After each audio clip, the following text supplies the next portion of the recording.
going to discuss how to maintain the neutral lumbar curve while getting in and out of bed. Now, we all get in and out of bed every day, and some of you who have severe back pain probably get in and out of bed more often because you take lying down rests. So since we have to do it every day, why not do it in the way that gives us the least amount of tissue irritation? And of course, what we want to do is maintain the lumbar neutral position during the entire activity, and that's what reduces the irritation and allows us to move in and out of bed with the least amount of strain. So first, I'm really going to discuss how to do it and demonstrate later.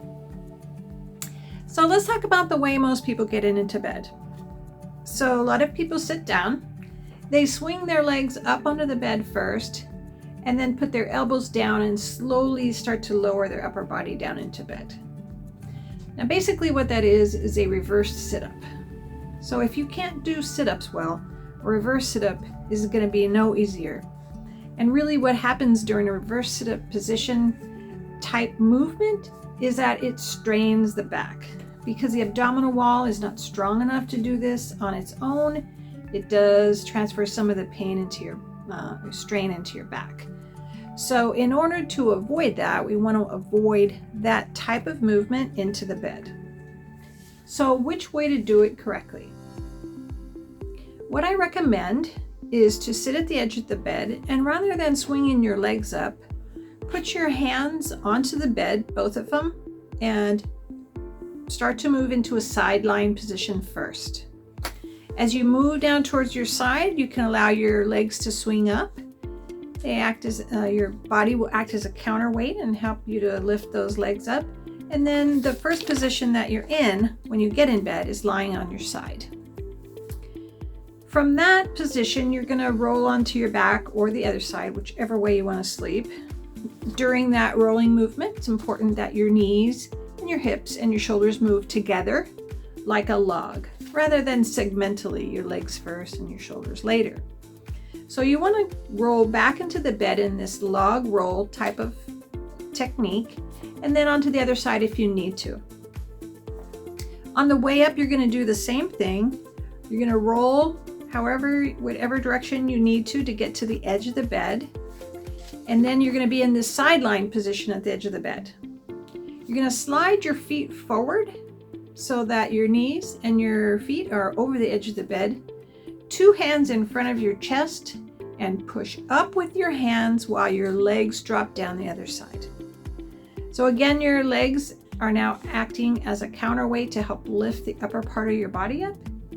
And this type of technique allows you to get up without straining your back and without getting out of that neutral position that is the least irritating.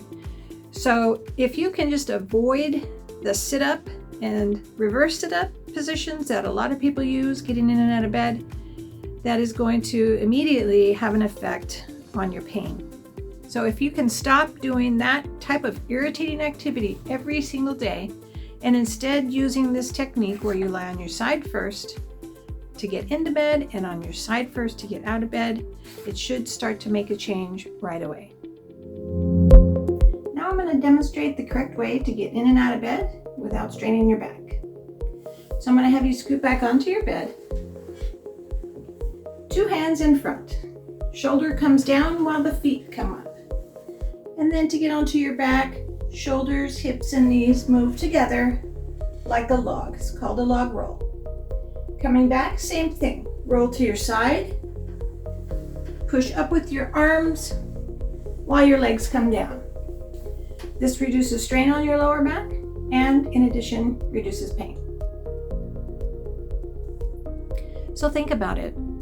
Every time you slump in a chair, every time you get out of a chair bending forward and then lifting your body, and every time you lie down, swinging your legs up and lowering yourself into bed with a reverse sit-up technique, each time you do one of those activities, you're irritating the tissues of your spine and you're activating the inflammatory process.